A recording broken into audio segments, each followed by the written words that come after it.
You've always been jealous of me, Mom. My daughter Olivia's voice cut through the room like glass shattering. I stood frozen in her living room. My hands still in her living room. My hands still were wrapped around the birthday gift I hadn't even had the chance to give her. What? I whispered. Behind her, Ethan didn't say a word. He just watched me calm, distant wrapped around the birthday gift I hadn't even had the chance to give her. What I whispered. Behind her, Ethan didn't say a word. He just watched me calm, distant, almost satisfied. You think I don't see it? Olivia went on, her eyes filled with something I had never seen before. Not anger, not disappointment, disgust. And in that moment, I realized something far worse than being misunderstood. I was losing my daughter, and I didn't even know why. If this story makes you feel something, please take a second to like and subscribe, and tell me in the comments, have you ever been accused of something you didn't do? Where are you watching from, and what time is it there right now? I'd really love to know, too. Before everything fell apart, my life was quiet. Not perfect, not exciting, but steady in a way that felt earned. My name is Jasmine Whitman. I'm 62 years old, a retired high school English teacher, and for most of my life I measured my success not by money or status, but by one thing, my daughter Olivia. She was my whole world. I raised her in a modest brick house on the outskirts of Columbus, Ohio. It wasn't much, just 3 bedrooms, a creaky staircase, and a backyard that never quite grew grass evenly. But it was ours. After my husband passed away when Olivia was just 12, that house became both our shelter and our battlefield. I learned how to fix leaky faucets, balance checkbooks, and hide my grief behind bedtime stories and packed lunches. Olivia never saw how hard it was. I made sure of that. She was bright, always had been. The kind of child teachers would pull me aside about saying, "You've got a special one here, Mrs. Whitman." And I would smile pretending I wasn't already working 2 jobs, just to keep her in the school that could nurture that potential. There were nights I skipped dinner so she wouldn't have to. Nights I graded papers until my eyes burned just so I could afford her dance lessons, her college prep courses, her future. And she made it all worth it. When she got accepted into Ohio State, I cried in the parking lot after dropping her off at the dorm. Not because I was sad, but because I had done it. I had gotten her there. We used to talk every day back then, sometimes twice a day. She would call me between classes, whispering about professors she loved or roommates who annoyed her. I knew every detail of her life, and she knew mine. We were close. Not just mother and daughter friends, or at least I thought we were. Things didn't change overnight. Looking back now, I can see the shift. But at the time, it was so gradual, so subtle. I almost convinced myself IT was nothing. It started after she met Ethan Carter. I remember the first time she mentioned him. We were sitting in my kitchen, drinking tea the way we always did on Sunday afternoons. "There's someone I want you to meet" was nothing. It started after she met Ethan Carter. I remember the first time she mentioned him. We were sitting in my kitchen, drinking tea the way we always did on Sunday afternoons. "There's someone I want you to meet," she said, trying and failing to sound casual. I smiled. "Oh, and does this someone have a name?" She rolled her eyes, but I could see the blush creeping up her neck. "His name is Ethan. He works in IT consulting. He's different. Different." That word stayed with me. When I finally met him a few weeks later, I understood what she meant. Ethan had that polished, effortless charm that made people feel seen the moment he spoke to them. He shook my hand firmly, looked me straight in the eye, and said, "Mrs. Whitman, Olivia's told me so much about you." It sounded sincere. Practiced maybe, but sincere. He brought flowers, not the generic grocery store kind, but a carefully arranged bouquet of white lilies and pale pink roses. "I heard you like these," he added. I hadn't told Olivia that. Not recently, anyway. Still, I brushed it off. Thought maybe she remembered from years ago. Dinner went smoothly. Too smoothly, if I'm being honest. Ethan laughed at all the right moments, asked thoughtful questions, and never once interrupted. He complimented Olivia constantly. Her intelligence, her ambition, her incredible heart. I should have felt reassured. Instead, there was a tiny voice in the back of my mind whispering, "Something's off." But I ignored it, because Olivia was happy. And after everything we had been through, that was all I ever wanted for her. They got engaged less than a year later. "Isn't it a little fast?" I asked gently, trying to keep my tone neutral. Olivia smiled at me, that same confident smile she used to give when she knew she was right. "Mom, when you know, you know." I didn't push. I never wanted to be that mother, the one who interfered, who questioned, who made her child feel like she didn't trust her judgment. So I helped plan the wedding instead. It was beautiful. Small, elegant, held in a vineyard just outside the city. Olivia looked radiant in her dress, and Ethan well. Ethan looked like a man who had just secured exactly what he wanted. I remember watching them during their first dance. The way his hand rested firmly at the small of her back. The way he guided her movements, subtle but unmistakable. At the time, I thought it was romantic. Now I see it differently. After they got married, things began to shift. At first, it was little things. Olivia stopped calling every day, then every other day, then once a week. When we did talk, the conversations felt shorter, more surface level. "How's work?" "Good. How's married life?" "Busy." There were pauses where there hadn't been pauses before. Silences where laughter used to live.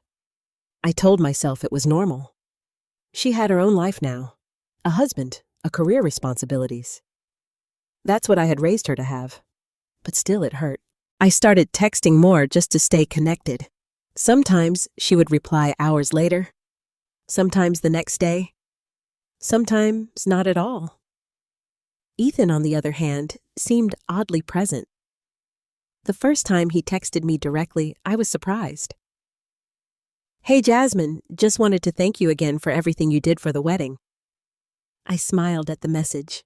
It was polite, thoughtful. "You're very welcome," I replied.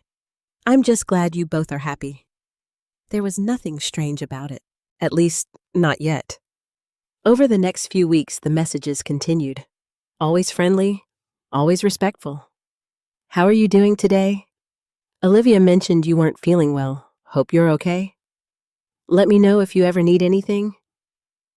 I told myself he was just being a good son-in-law, but something about it felt excessive. One evening, I mentioned it to Maggie, me best friend of over 30 years. "Isn't it nice?" she said, stirring sugar into her coffee. "Most sons-in-law barely acknowledge their in-laws. Yours sounds like a sweetheart." Maybe I said slowly, "It just feels like a lot." Maggie shrugged. "You're overthinking it." Maybe I was. I wanted to believe I was. But then came the night that changed everything, or at least the night I should have realized something was wrong. Ethan sent me a message around 10:30 p.m. "Can't sleep. You ever have those nights?" I stared at the screen for a moment, unsure how to respond. It wasn't inappropriate exactly, but it felt personal. Too personal. Sometimes I typed back, "Try some tea. Chamomile helps." There was a pause. Then 3 dots appeared. Disappeared. Appeared again. Finally a reply. "I bet you were beautiful when you were younger." I froze. My fingers hovered over the phone, my heart suddenly beating faster for reasons I couldn't quite explain. That wasn't normal. Not for a son-in-law. Not for a married man. I didn't reply right away. I told myself maybe I was reading too much into it. Maybe it was harmless. Maybe another message came through. "I mean, you still are. There's something about you. This time, there was no misunderstanding. A cold, uncomfortable feeling settled in my chest. I locked my phone and set it face down on the table. That night, I barely slept, because for the first time, I couldn't shake the feeling that something was deeply, dangerously wrong, and I had no idea how much worse it was about to get. After that night, I tried to convince myself I had imagined it. People say strange things sometimes, I told myself. Maybe Ethan had been tired. Maybe he didn't realize how it sounded. Maybe I was the one making it awkward by reading too much into it. That's what I wanted to believe. So the next morning, I did something I'm not proud of. I pretended nothing had happened. I sent Olivia a cheerful message. "Good morning, sweetheart. Thinking of you. Hope you have a beautiful day." She replied 3 hours later. "Thanks, Mom. Busy today." No heart emoji. No follow-up question. No warmth. Just flat. I stared at the screen longer than I should have. It was such a small thing, but it felt like proof of something I couldn't quite name. A distance. A quiet, growing distance between us. Later that afternoon, my phone buzzed again. It was Ethan. "Hey, Jasmine. Sorry if I was weird last night. Didn't mean anything by it." I exhaled, relieved. "Don't worry about it," I typed back. "We all have those nights." Another pause. Then, "You're very understanding. That's one of the things I admire about you." I frowned. There it was again. That tone. Not inappropriate enough to confront, but not normal either. I hesitated before replying. "Thank you, but you should probably be talking to Olivia about these things." The typing bubble appeared almost immediately this time. She wouldn't get it. That sentence sent a chill down my spine. "What do you mean?" I asked. A long pause. Then nothing. No reply. No explanation. Just silence. I sat there, staring at the phone, feeling that same uneasy sensation creeping back into my chest. Something wasn't right, and deep down, I knew it. Over the next few days, the pattern continued. Ethan would message me at odd hours late at night, early in the morning, sometimes during the middle of the day when I knew Olivia was at work. The messages were always just on the edge of crossing a line. "You must have been so strong raising Olivia alone. I can see where she gets her beauty from. Sometimes I feel like you understand me better than anyone." Each one made me more uncomfortable than the last, and each time I tried to redirect him. "You should tell Olivia that. I'm sure she appreciates you. You two should talk more." But he never took the hint. If anything, he seemed encouraged by my politeness. And the more he reached out to me, the less I heard from my own daughter. By the end of the week, Olivia hadn't called once. That had never happened before. Not in 28 years. I tried calling her myself that Friday evening. It rang twice before going to voicemail. "Hey, sweetheart," I said, trying to keep my voice light. "Just checking in. Haven't heard from you in a few days. Call me when you get a chance. Okay? I love you." She didn't call back. Instead, an hour later, I got a text. "I'm fine, Mom. Just busy." That was it. No apology, no warmth, no "I love you." I felt something crack inside me. I tried to tell myself again that it was normal, that this was what happened when children grew up, got married, built their own lives. But this didn't feel normal. It felt like I was being slowly edged out, like someone was quietly closing a door between us inch by inch. That weekend, Maggie came over. She found me sitting at the kitchen table staring at my phone. "You look like you've seen a ghost," she said, setting her purse down. "I think something's wrong with Olivia," I said. Maggie raised an eyebrow. "What do you mean?" I hesitated. Part of me didn't want to say it out loud, because once I did, it would become real. "It's Ethan," I finally said. Maggie leaned against the counter. "What about him?" I told her everything. The late-night messages, the strange compliments, the way he kept reaching out to me instead of his own wife, the way Olivia had started pulling away at the exact same time. Maggie listened without interrupting. When I finished, she was quiet for a long moment. Then she said, "That's not normal." Relief flooded through me. "So I'm not imagining it." "No," she said firmly. "You're not." "But what does it mean?" I asked. "Why would he do that?" Maggie frowned. "I don't know, but I don't like it. Neither did I. Not one bit." That night, I made a decision. I was going to talk to Olivia. Not over text, not over the phone, face to face. Because whatever was happening, I couldn't just sit back and watch my relationship with my daughter disappear. I drove to their house the next evening without calling ahead. Maybe that was a mistake. Maybe I should have given her a heads up. But something in my gut told me that if I didn't go now, I might lose my chance. When I pulled into their driveway, the lights were on. Ethan's car was there. So was Olivia's.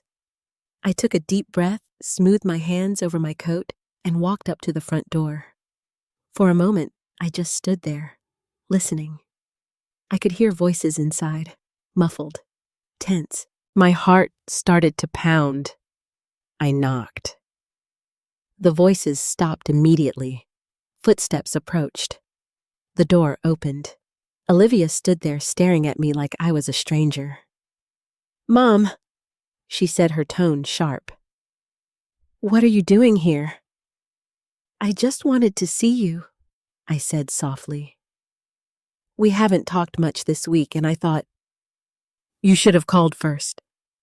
The words hit harder than they should have. "I'm sorry," I said quickly. "I didn't mean to.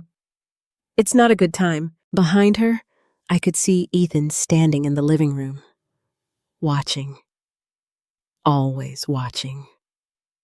"Olivia," I said, my voice trembling slightly. "Please. I just want to talk." She hesitated. For a split second, I saw something in her eyes. Not anger, not irritation, something else. Doubt, fear. But it vanished just as quickly. She stepped aside stiffly. "Fine, come in." I walked into the house, my chest tight with nerves. Ethan gave me a small smile as I passed him. "Jasmine," he said smoothly. What a surprise! There was something about the way he said my name that made my skin crawl. I turned to Olivia. "Can we talk? Just the two of us?" Before she could answer, Ethan spoke. "Whatever you have to say, you can say in front of me." His voice was calm, controlled, but there was an edge beneath it. I looked at Olivia, praying she would ask him to leave. She didn't. Instead, she crossed her arms and said, "Just say it, Mom." My heart sank. Still, I forced myself to continue. "I think there's been a misunderstanding." I began carefully. About some things. About Ethan and me. The moment the words left my mouth, I saw Olivia's expression change. Her jaw tightened. Her eyes hardened. And suddenly, I knew I had walked straight into something I didn't understand. Something already twisted against me. And I was already too late to stop it. The moment I said Ethan's name, the temperature in the room dropped. Olivia's entire body stiffened, like I had just confirmed something she had already believed. Her arms tightened across her chest, her fingers digging into her sleeves as if she needed something to hold on to. "What about Ethan?" she asked, her voice sharp, defensive. I swallowed, suddenly aware of how fragile this moment was. I think there's been some kind of misunderstanding," I said carefully. "About the messages. About messages." Olivia cut in her eyebrows, lifting in disbelief. I nodded. Yes, he's been texting me, and some of the things he said. Oh my God. She let out a bitter laugh, shaking her head as she turned away from me. Behind her, Ethan didn't move. He leaned casually against the wall, arms folded, watching us like this was all part of a script he had already memorized. What? I asked, my voice barely above a whisper. Olivia, please just listen. No, Mom. You listen, she snapped, turning back toward me with a look that made my stomach drop.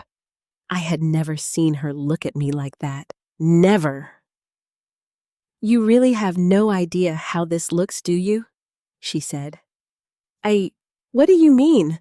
Her laugh this time was sharper, colder. Of course you don't. You always play innocent. The words hit me like a slap. Innocent, I repeated, my voice trembling. Olivia, I haven't done anything. Stop. She held up her hand. Just stop pretending. I felt my chest tighten. I'm not pretending, I said softly. I'm trying to understand what's going on. What's going on? She echoed, her eyes flashing. You've been texting my husband behind my back, that's what's going on. My breath caught.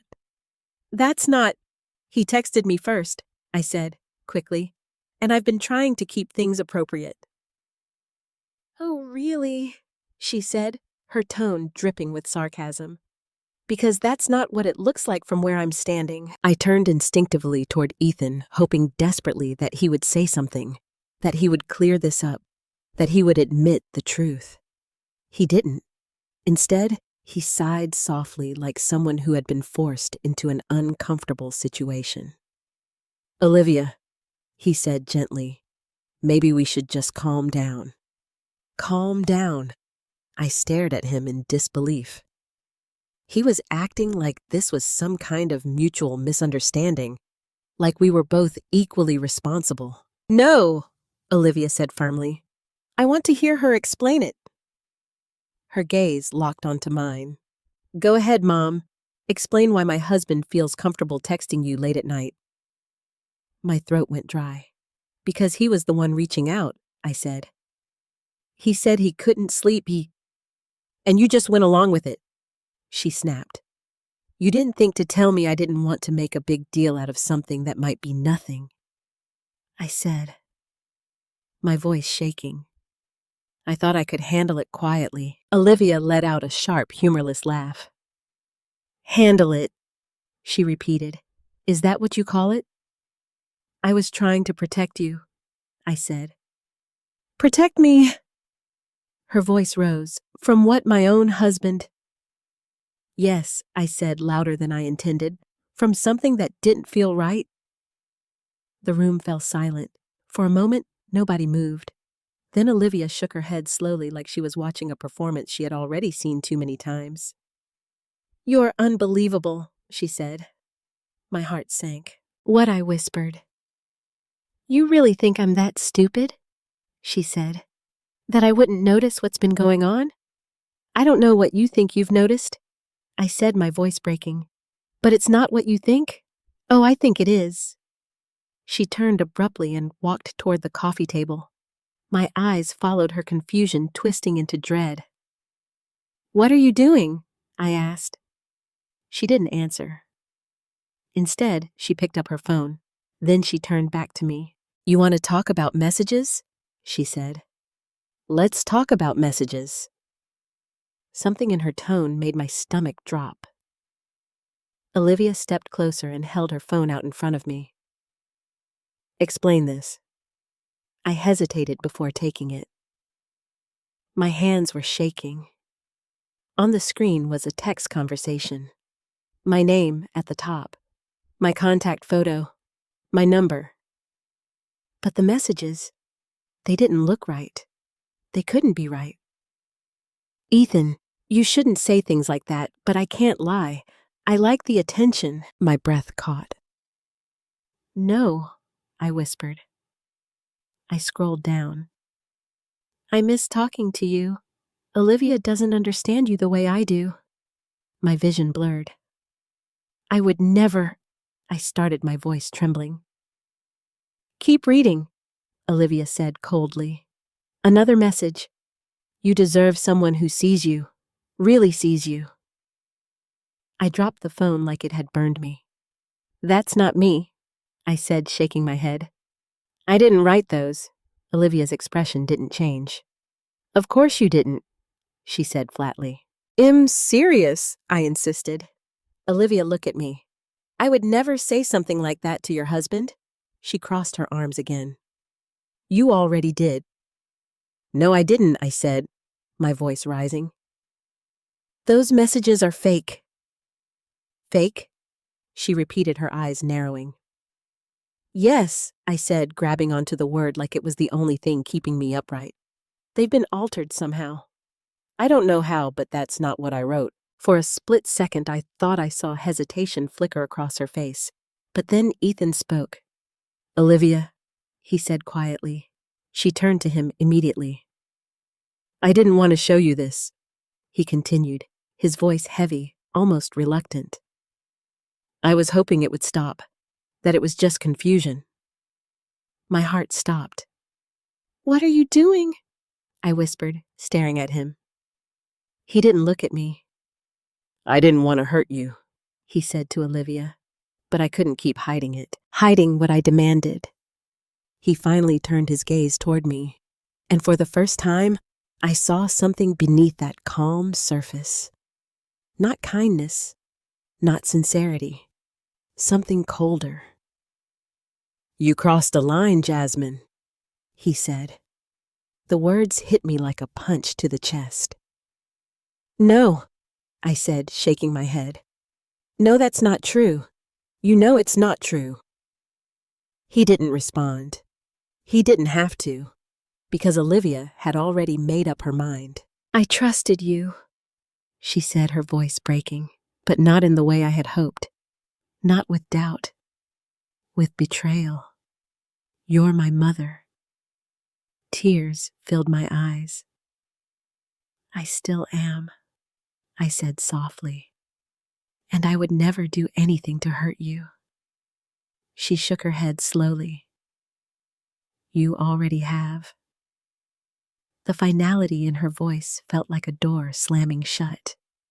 And standing there, in the middle of my daughter's living room, surrounded by lies I couldn't prove were lies, I realized something terrifying. I wasn't just being misunderstood.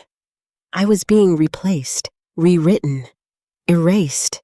And the one person who could have stopped it was the one making it happen. I don't remember how long I stood there after Olivia said those words. You already have. It echoed in my head over and over like something breaking inside me in slow motion. No, I whispered, shaking my head, tears slipping down my cheeks. No, Olivia, please. You're wrong. I would never. Stop, she said again, but this time her voice cracked slightly. For a moment, just a moment, I thought I saw something flicker in her expression. Doubt. Pain. But it disappeared almost instantly, replaced by that same cold certainty. You need to stop lying to me, she said. I'm not lying, I said, my voice trembling. I'm telling you the truth. Those messages are fake. Someone changed them. Her jaw tightened. Who she demanded? Who would do that? I opened my mouth, and for a second I hesitated, because the answer felt too big, too dangerous, too unbelievable. But I had no other choice. Him? I said, my voice barely audible as I pointed toward Ethan. The room went completely still. Olivia's eyes widened in disbelief. Ethan didn't move, didn't flinch, didn't react at all. And somehow, that made it worse. You're blaming my husband now, Olivia said, her voice rising. Are you serious? I'm not blaming him, I said quickly. I'm telling you what I think is happening. Olivia, Please just think about it. He's the O and nay who had access. He's the one who— I'm not blaming him, I said quickly. I'm telling you what I think is happening. Olivia, please just think about it. He's the one who had access. He's the one who— That's enough, she snapped. Her voice was louder than I had ever heard it. You don't get to twist this around, she said. You don't get to turn this into something it's not just to protect yourself. I'm not protecting myself. I cried. I'm trying to protect you from what she shot back, from a man who loves me, from my own husband. Yes, I said, my voice breaking. From someone who is lying to you? Ethan finally pushed himself off the wall. Slowly, deliberately. Olivia, he said softly, placing a hand on her shoulder. It's okay. His touch was gentle, comforting, perfect. It made me sick. See, Olivia said, turning slightly toward him. He's the one being calm right now. He's the one not yelling, not accusing, not— Because he planned this, I said sharply. The words slipped out before I could stop them. Ethan's eyes met mine, and for the first time, he smiled. It was small, barely there, but it wasn't the warm, polite smile I had seen before. It was something else, something calculated, something knowing, and in that moment, a cold realization settled deep in my bones. He wasn't surprised by any of this. He had expected it. Jasmine, he said calmly, his voice smooth, controlled. I think you're upset. I think you're confused. But accusing me of something like this, it's not fair. Not fair, Jasmine, he said calmly, his voice smooth, controlled. I think you're upset. I think you're confused. But accusing me of something like this, it's not fair. Not fair, I repeated, staring at him in disbelief. You've been texting me behind your wife's back, saying inappropriate things, and now I'm the one being unfair. I apologized for those messages, he said. I told you they were a mistake. That's not what you said, I snapped. You said I understood you. You said— I said you were kind, he interrupted gently. There's a difference. His tone was so calm, so reasonable, so believable. I could see Olivia absorbing every word, watching him, trusting him, and I felt like I was drowning. You're twisting everything I said, my voice shaking. You're making it sound like I encouraged you. I never said that, he replied, his expression almost wounded now. But you did respond. You didn't shut it down. I tried to redirect you, I said. I told you to talk to Olivia, and yet you kept replying, he said quietly. That hit harder than it should have, because it was partially true. I had replied. I had tried to handle it quietly. I had thought I could manage it without hurting Olivia. And now it was being used against me. You see, Olivia said, her voice filled with something that sounded like relief. Even you're admitting it. I'm not admitting anything. I said desperately. I'm explaining context. There's a difference, but I could already see it. She wasn't listening anymore. Not really. Her mind was made up. Ethan tightened his arm slightly around her shoulders, pulling her just a fraction closer to him. A small movement, subtle, but possessive, protective. And suddenly I understood something that made my stomach turn. This wasn't just about me. This was about control. Olivia, I said softly, forcing myself to stay calm to reach her somehow. Please just think about this for a second. Does this make sense to you? That I would suddenly start pursuing your husband after everything we've been through together? Her eyes flickered. Just for a moment. I don't know what to think anymore, she said quietly. Hope flared in my chest. That's okay, I said quickly. You don't have to decide right now. Just don't jump to conclusions. Let's figure this out together. Together, she repeated, pulling slightly away from Ethan now, but not enough. You mean like we used to? Yes, I said, my voice softening. Like we used to. For a heartbeat, the room felt different, lighter. Like maybe, just maybe I could reach her. Then Ethan spoke again. I think what's really happening here, he said slowly, is that Jasmine is having a hard time adjusting. Olivia frowned slightly. Adjusting? To the changes, he said gently. To you having your own life now. Your own marriage. I felt my chest tighten. No, I said immediately. That's not. It happens, he continued calmly, as if I hadn't spoken. It's not uncommon. Parents sometimes struggle when their children grow up, move on, build something separate. That's not what this is, I said, my voice rising again. But Olivia was listening to him. Really listening. She's always been very involved in your life, Ethan went on. Very close to you. Maybe too close. Too close. The words hit me like a punch. That's not a bad thing, I said quickly. We're mother and daughter. Of course we're close. But boundaries matter, he said softly. Boundaries. He said it like a reasonable man, like someone offering wisdom, like someone who cared. And I watched helpless as Olivia's expression slowly shifted, not toward understanding, but away from me. You think I'm crossing boundaries?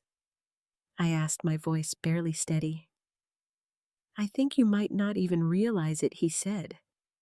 That's not true, I said, shaking my head. You're manipulating this conversation. I'm trying to help, he replied. No, you're not, I said. You're isolating her. The word hung in the air. Isolating. Olivia's eyes snapped back to me. What did you just say? She asked. I took a deep breath. I said he's isolating you, I repeated. From me, from anyone who might question him. That's insane, she said immediately. Is it? I asked. Think about it. When was the last time we talked like we used to? When was the last time you called me just to say hello? Her lips parted slightly, but before she could answer, Ethan stepped in. That's not fair, he said. She's been busy. We both have. And yet you had time to text me. I shot back. Silence. Heavy. Tense. Olivia looked between us. Confused. Overwhelmed.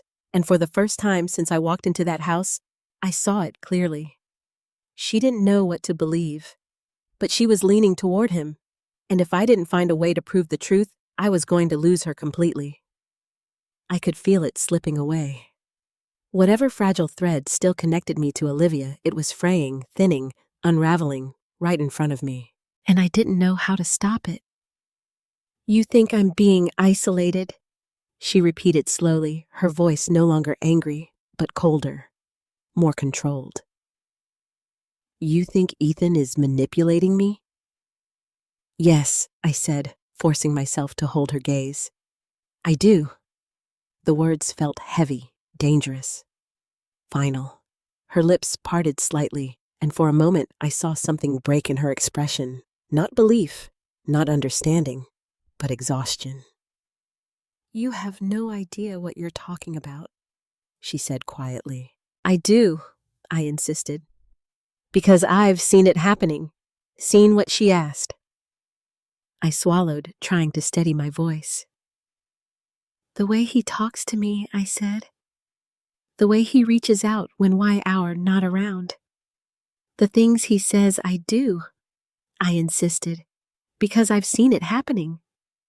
Seen what? She asked. I swallowed, trying to steady my voice. The way he talks to me, I said.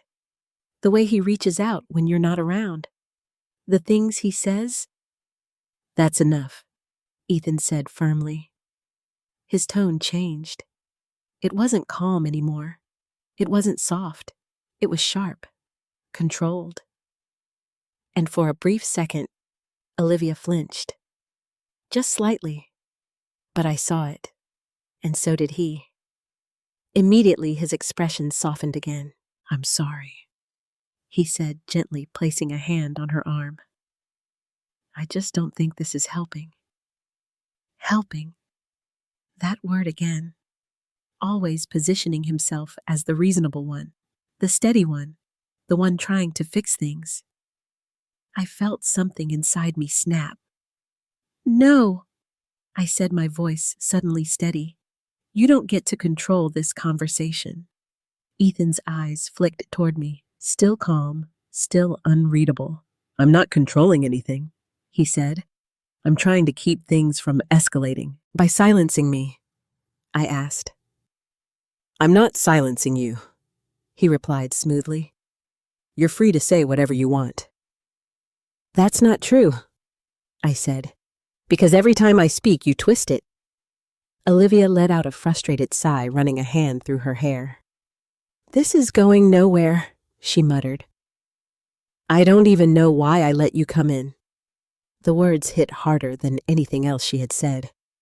"I'm your mother," I said softly. "That's why." She didn't respond. She just looked away, and that hurt more than anger ever could. "I think we should just show her," Ethan said quietly. My heart skipped. "Show me what I asked." Olivia hesitated. Then slowly she picked up her phone again. "There's more," she said. The way she said it made my stomach drop. "What do you mean?" I asked, my voice barely audible. She didn't answer right away. Instead, she walked over to the couch and sat down, her movements stiff, deliberate. Ethan sat beside her. Close. Too close. Their shoulders touched. And suddenly, I felt like an outsider in a room where I used to belong. "Come here," Olivia said, not looking at me. I took a few hesitant steps forward. My heart was pounding so hard I could hear it in my ears. She turned the phone toward me again. "This," she said. Another conversation. More messages. But this time, it wasn't just texts. There were screenshots of what looked like a messaging app. Different format, different timestamps, and the content. "Oh my God," I whispered. "I didn't think you'd go this far," Olivia said, her voice trembling now, but not with doubt. With anger. "I didn't write those," I said immediately. "Olivia, please. Look at them carefully. The wording, the timing, it doesn't match anything I've ever said." She shook her head. "You always have an excuse." "It's not an excuse," I said. "It's the truth." "Then explain this," she said, her finger tapping the screen. I leaned closer, and my stomach twisted. "There was a message, supposedly from Miss Sent, just 2 nights ago. I wish things were different. I wish I had met you before, Olivia." My vision blurred. "I would never say that," I said, shaking my head. "Never." "And yet you did," Olivia said. "No," I said, my voice breaking. "No, I didn't." "Olivia, think about it. Why would I risk everything, my relationship with you, my family, for something like that?" She didn't answer, but her eyes flickered again. Just slightly, and I clung to that. "That's not even how I talk," I continued quickly. "You know me. You know how I write, how I text. Does that sound like me?" Silence. For a moment, the room held its breath. Then Ethan spoke. "It doesn't matter how it sounds," he said quietly. "What matters is that it exists." I turned to him, anger flaring. "Of course it matters," I snapped. "Because it's fake. Or," he said calmly, "it's something you're trying to deny now that it's been exposed." "That's not true," I said. "Then how do you explain it?" he asked. I opened my mouth. And then I realized something terrifying. I couldn't. Not in a way that would convince them, because whoever created these messages had done it perfectly. The timestamps lined up. The formatting looked real. Even the tone. It was close enough to my voice to be believable. Close enough to plant doubt. And that's all it took. Doubt. That's the problem, Olivia said quietly, almost to herself. You can't explain it. I can, I said desperately. I just need time. I need to figure out how this was done. Why would anyone do this? She asked, looking up at me. Her eyes were searching now. Not trusting, not believing, but searching. And for the first time, I realized she wasn't completely gone. Not yet. Because someone wants to turn you against me, I said. And who would that be? She asked. I didn't hesitate this time. Him. Ethan didn't react, didn't even blink. But Olivia let out a bitter laugh. You're really going to stick with that, she said. Yes, I said firmly, because it's the only thing that makes sense. It's the only thing that makes sense. It doesn't make any sense, she said. Why would he do that? What would he gain? Control. The word echoed in my mind. But I didn't say it out loud. Not yet. Maybe because HE doesn't want you close to anyone else doesn't make any sense. She said, why would he do that? What would he gain? Control. The word echoed in my mind, but I didn't say it out loud. Not yet. Maybe because he doesn't want you close to anyone else, I said carefully. Maybe because he wants to be the only person you trust. That's ridiculous, she said. Is it? I asked. When was the last time you talked to Maggie or any of your old friends? Her expression shifted. Just slightly. And I knew I had hit something. You've been busy? Is it? I asked. When was the last time you talked to Maggie or any of your old friends? Her expression shifted. Just slightly. And I knew I had hit something. You've been busy? She said quickly, almost defensively. Yes, I said. Busy or cut off? That's not true, she said, but her voice was softer now. Olivia, I said gently, taking a step closer. I'm not your enemy. I'm the one person who has always been on your side. She looked at me. Really looked at me. And for a moment, I saw my daughter again. The little girl who used to run into my arms after school. The young woman who used to call me just to hear my voice. But then Ethan's hand tightened around hers. A small movement. Subtle, but enough. Her expression hardened again. I don't know what to believe anymore, she said. That's okay, I said softly. You don't have to decide right now. Just don't shut me out completely. She hesitated, then shook her head. I need space, she said. The words felt like a final verdict. Olivia, please, she said, her voice firm now. Just go. I stood there for a moment, unable to move, unable to breathe, unable to accept what was happening. Okay, I whispered finally. I turned toward the door, but just before I stepped out, I glanced back, and I saw him, Ethan, watching me, and this time he didn't bother hiding it. He smiled, not kindly, not politely, but like a man who knew he was winning. And in that moment, I understood something with terrifying clarity. This wasn't over. Not even close. I don't remember the drive home. I remember getting into my car. I remember my hands shaking so badly I had to sit there for a full minute before I could even turn the key. But everything after that, it was a blur. When I finally walked into my house, the silence hit me like a wall. It had never felt this empty before. Not even after my husband died. Because back then, I still had Olivia. Now I wasn't so sure. I closed the door behind me slowly and leaned against it, my chest rising and falling in uneven breaths. "You're losing her," a voice inside me whispered. "No," I said out loud, shaking my head. "No, I'm not." But the doubt was already there. Heavy, persistent, terrifying. I walked into the kitchen and sat down at the table, the same table where Olivia and I had spent countless evenings talking, laughing, planning her future. And now it felt like a place from someone else's life. My phone buzzed. I froze. For a brief, desperate second, I thought Olivia. But when I picked it up, it was Ethan. My stomach dropped. I stared at his name on the screen, my heart pounding. Then slowly, I opened the message. "We need to talk." 3 simple words.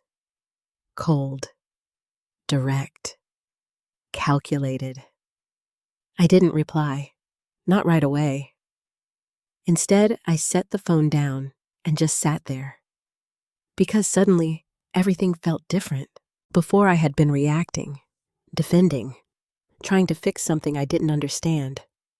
But now I knew. This wasn't a misunderstanding. This was deliberate. And if I kept this was deliberate. And if I kept reacting the same way, I would lose. Completely. My phone buzzed again. Another message. Alone. I let out a slow breath. Of course he wanted to talk alone. Because whatever he was doing, he didn't want Olivia to hear it. That told me everything I needed to know. I picked up the phone. My fingers hovered over the screen. Then I typed, "Where?" His reply came almost instantly. "Tomorrow. 10 a.m. Coffee shop on Maple Street." I stared at the message. Part of me wanted to say no, to ignore him, to walk away from all of this, but I couldn't, because Olivia was still in that house, still believing him, still slipping further away from me. "He'll be there," I replied. The typing bubble appeared, then disappeared, then nothing, just silence. I set my phone down again, my hands still trembling, but this time, not from fear, from something else, something sharper. Determination. Because for the first time since this started, I wasn't just defending myself. I was preparing. The next morning, I got there early. The coffee shop was small, quiet, the kind of place where people came to read or work, not to have confrontations that could change everything. I chose a table near the window, somewhere visible, somewhere public. I wasn't going to give him the privacy he wanted. At exactly 10 a.m., the door opened, and there he was, Ethan Carter, calm, composed, perfectly put together like always. He spotted me immediately and walked over, a small, polite smile on his face. "Jasmine," he said, as if we were meeting for a casual chat. I didn't smile back. "Sit down," I said. He did, without hesitation. For a moment, neither of us spoke. The silence stretched between us, thick with everything that had been left unsaid. Finally, he leaned back slightly in his chair. "You shouldn't have come to the house like that," he said. I let out a short, disbelieving laugh. "That's what you're worried about?" I asked. "Not the lies, not the fake messages." His expression didn't change. "You made things harder than they needed to be," he said. "For who?" I asked. "For Olivia," he replied. I leaned forward, my eyes locking onto his. "No," I said quietly. "You made things harder for Olivia." Something flickered in his gaze, just for a second. Then it was gone. "I don't know what you think is happening," he said, "but you're mistaken." "I'm not mistaken," I said. "I know what you're doing." "Do you?" he asked, tilting his head slightly. There was something almost amused in his tone, and that made my blood run cold. Yes, I said. You've been messaging me, saying inappropriate things.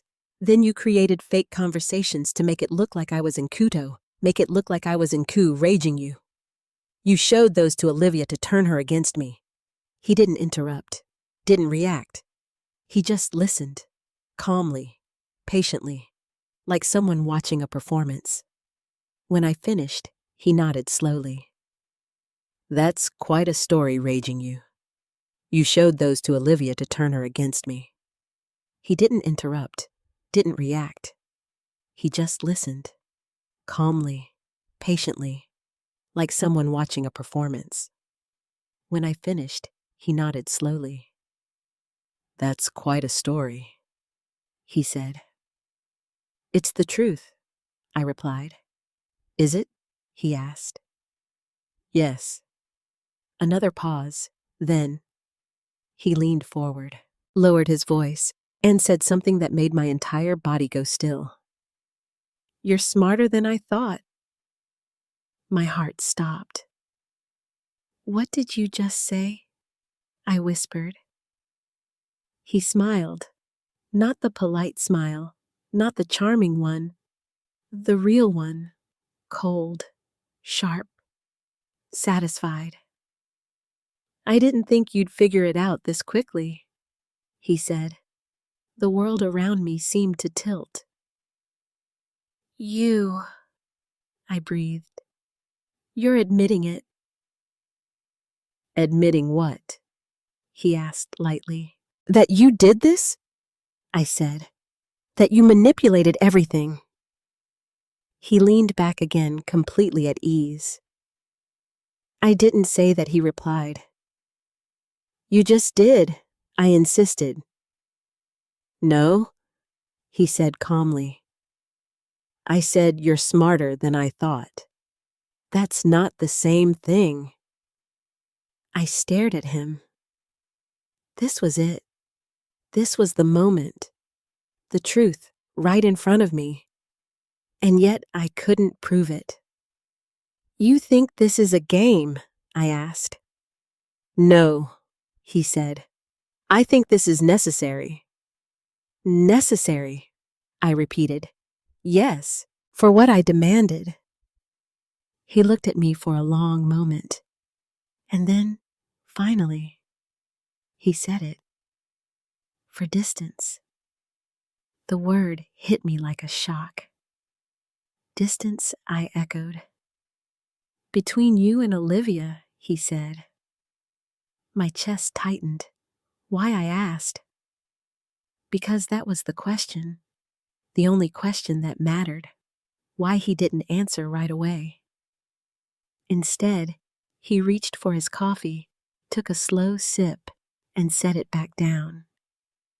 Then he looked at me again, and his voice dropped even lower. Because you're in the way. The words settled into the space between us like something dark and irreversible. In the way of what I asked. He smiled again. But this time, there was no warmth in it at all. You'll figure it out, he said. And suddenly, I realized something that made my stomach twist. This wasn't the end of the truth. It was just the beginning. I sat there long after Ethan left, long after the coffee in front of me had gone cold, long after the noise of the calf faded into something distant and meaningless. Because you're in the way. Those words wouldn't leave me. They echoed over and over, rearranging everything I thought I understood. In the way of what? That question sat heavy in my chest. Because whatever the answer was, it wasn't simple. It wasn't just about me. It was about Olivia. It had always been about Olivia. And suddenly, something shifted inside me. Before I had been reacting to what he did. Now I needed to understand why. I drove home slower this time, thinking, replaying every moment, every message, every look, every subtle shift I had ignored. And when I stepped into my house again, I didn't sit down. I didn't cry. I didn't fall apart. I went straight to my desk. Because if Ethan thought I was just going to accept this, he didn't know me at all. I pulled out my laptop and opened my messages. Every conversation I had with him, every text, every timestamp. I started reading carefully, not emotionally, not defensively, like a teacher grading an essay, looking for patterns, and slowly. They started to appear. The timing of his messages, late at night, early mornings, moments when Olivia would likely be asleep or busy. The way he phrased things, ambiguous, never crossing the line completely but always walking right along it, enough to create discomfort, enough to create confusion, but not enough to be undeniable, calculated, every single word. My chest tightened. This wasn't random. This was intentional. Then I compared them. His real messages to me and the fake ones Olivia showed me. At first glance, they looked similar. Same tone, same rhythm. But the more I looked, the more I saw it. The differences. Subtle, but there. The fake ones were more direct, more emotional, more incriminating. Like someone had taken the original and pushed it just far enough to cross the line. My heart started racing. This wasn't just manipulation. This was construction. Careful, deliberate, planned. And then I noticed something else. A timestamp. One of the fake messages Olivia showed me was sent at a time when I wasn't even near my phone. I remembered that night clearly. I had been at Maggie's house. We had been watching an old movie laughing about things that didn't matter. My phone had been sitting in my purse the whole time. I grabbed it now, scrolling back, finding that exact date, that exact time. And there it was. No message sent. Nothing. Just silence. My breath caught. Proof. Not complete. Not enough on its own. But something real. Something I could use. I sat back in my chair, my hands trembling, but this time not from fear, from clarity. Because for the first time since this started, I had something solid. And then another thought hit me. Hard. If he could fake messages, how? I leaned forward again, my mind racing. He wasn't a hacker, not like in movies. But Olivia had said he worked in IT consulting, which meant he knew enough.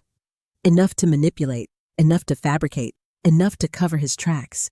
A cold realization settled in. This wasn't just emotional manipulation, this was technical. And I wasn't equipped to fight that alone. I picked up my phone and called Maggie. She answered on the second ring. "Hey, Jazz, you okay?" "No," I said honestly, "but I think I just figured something out." Her tone shifted immediately. "What happened?" I explained everything. The meeting, what Ethan said, the messages, the timestamps, the inconsistencies. By the time I finished, she was silent for a moment. Then she said, "Okay, this is bigger than I thought." "I know," I said. "You need help," she added. "I know that too." There was a pause. Then, "My nephew Daniel," she said. "He works in cybersecurity. He's good. Really good." Hope flickered. "You think he could look at this?" I asked. "I know he could," she said. "The question is, do you want to go down that road?" I hesitated, because I knew what she meant. Once I did this, there was no going back. This wouldn't just be a family issue anymore. It would be something else, something bigger, something that could destroy everything. But then I thought about Olivia, about the way she looked at me, like I was a stranger, like I was someone she couldn't trust. And I knew. I don't have a choice, I said quietly. Okay, Maggie replied, then let's do it right. That afternoon, I met Daniel. He was younger than I expected, early 30s maybe. Calm, focused, the kind of person who didn't waste words. I explained everything again. This time with less emotion, more detail. He listened carefully, asking a few precise questions. Then he said, "Let me see the messages." I handed him my phone, and for the next 20 minutes, he said almost nothing. Just scrolled, read, analyzed.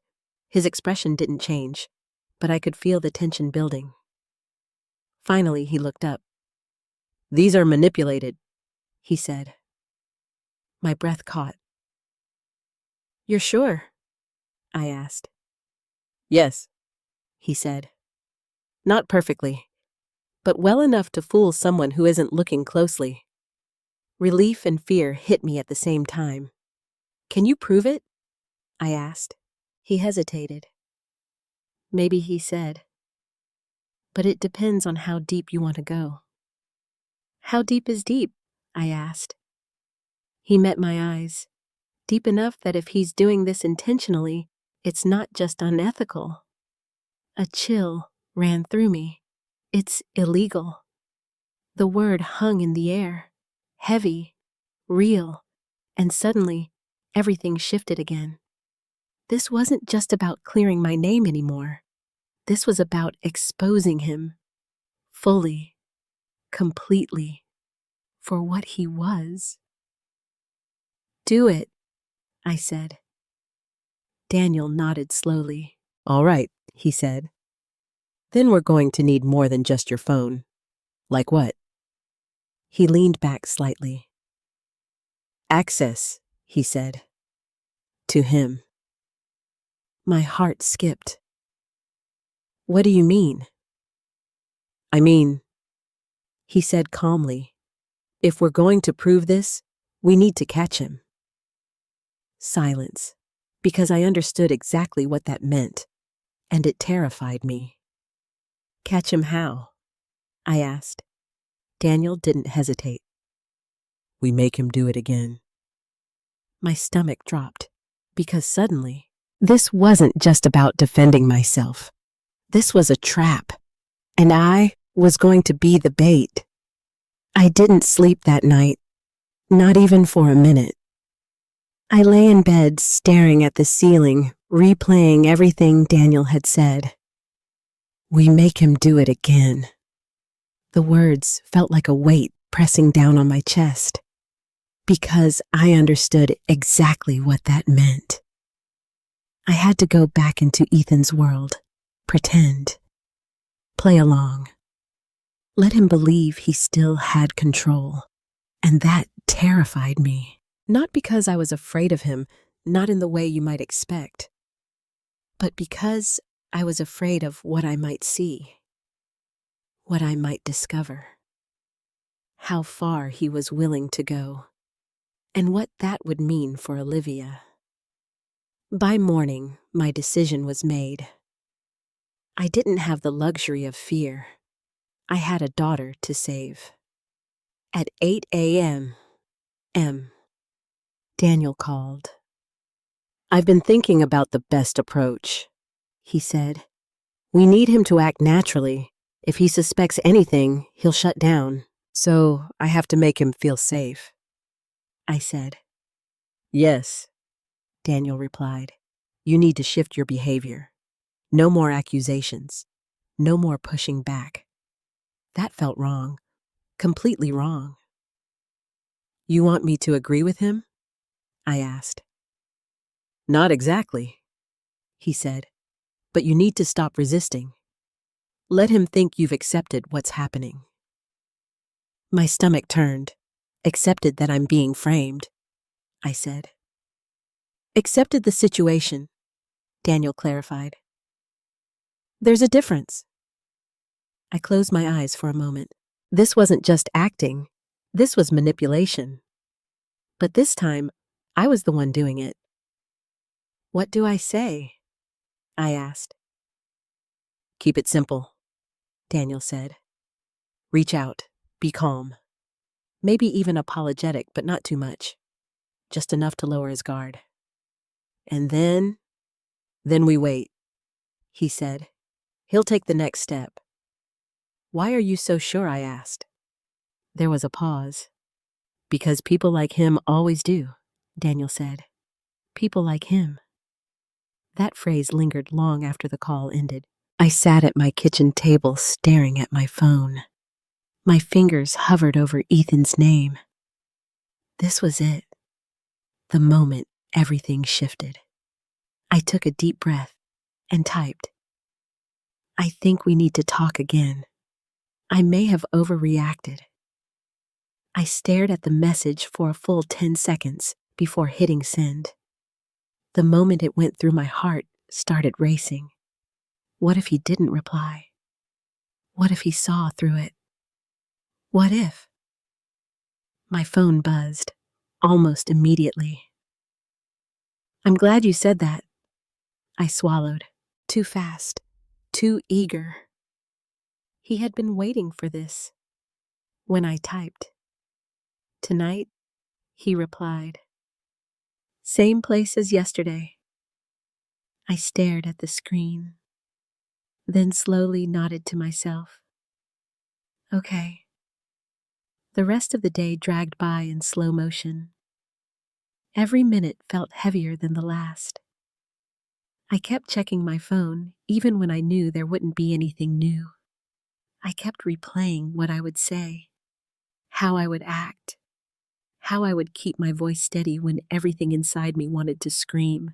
By the time evening came, my nerves were stretched thin. But beneath the fear, there was something else. Focus. Because for the first time, I wasn't walking into a situation blindly. I had a plan, and I wasn't alone. Daniel had set everything up. He had shown me how to record the conversation discreetly, how to keep my phone positioned, how to make sure the audio would be clear. You don't need him to confess everything, he had said. Just enough. Just something that proves intent. Intent. That word mattered, because it was the difference between suspicion and truth. I arrived at the cafe a few minutes early again. Same table, same seat, but everything felt different now. Yesterday, I had been overwhelmed. Today, I was ready. Ethan walked in right on time. Of course he did. He saw me, smiled, and approached with that same calm confidence. You came, he said. I said I would, I replied. He sat down across from me, studying my face, carefully, like he was looking for something. Weakness, doubt, resistance. I gave him none of it. I've been thinking, I said before he could speak. H.E. raised an eyebrow slightly. Oh, yes, like he was looking for something. Weakness, doubt, resistance. I gave him none of it. I've been thinking, I said before he could speak.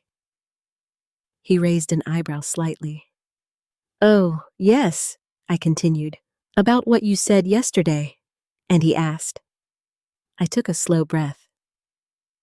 I think maybe you're right. Silence. For a brief moment, something flickered in his eyes. Surprise? Then satisfaction. I'm glad you see that, he said. My stomach twisted, but I kept my expression neutral. I may have misunderstood things, I added, reacted too quickly. You did, he said calmly. No hesitation, no kindness, just confirmation.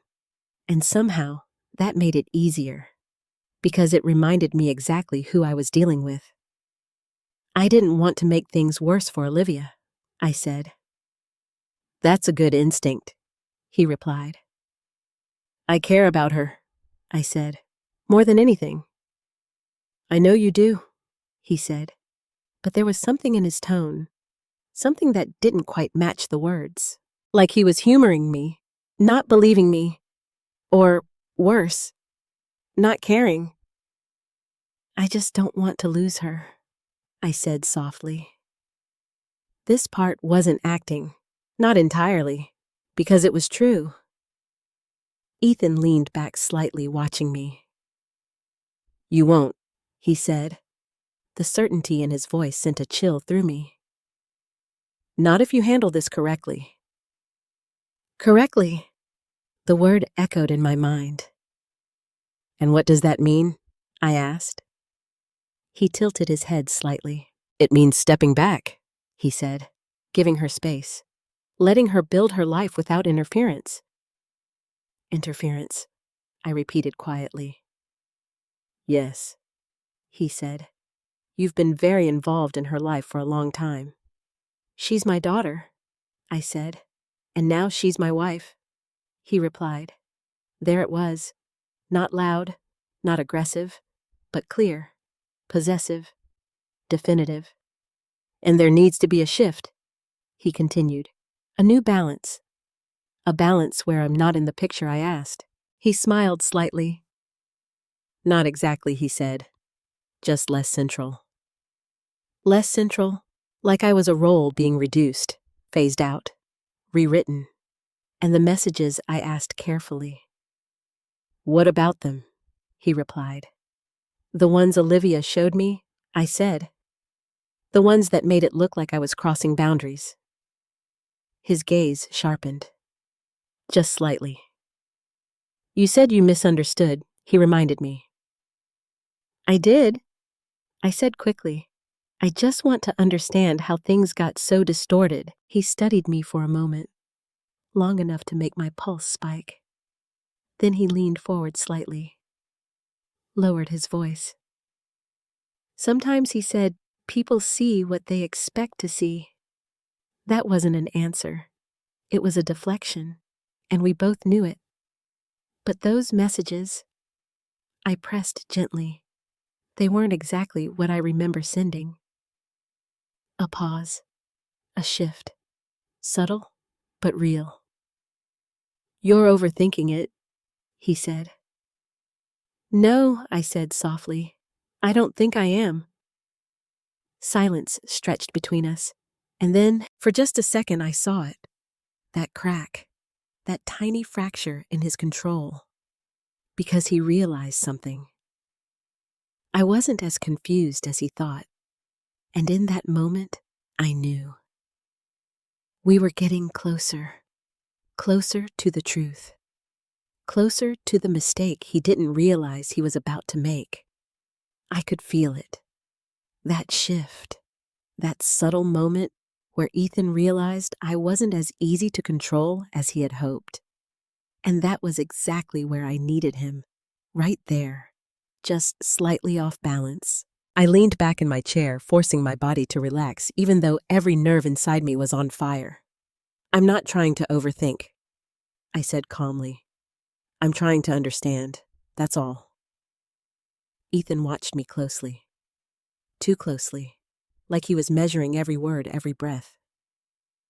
You're making this more complicated than it needs to be, he said finally. Maybe, I replied. Or maybe I'm just finally asking the right questions. Silence stretched between us again. This time, heavier, more dangerous. I could feel it tightening like a wire. And then, he smiled. But it wasn't the same controlled smile as before. This one had something else in it.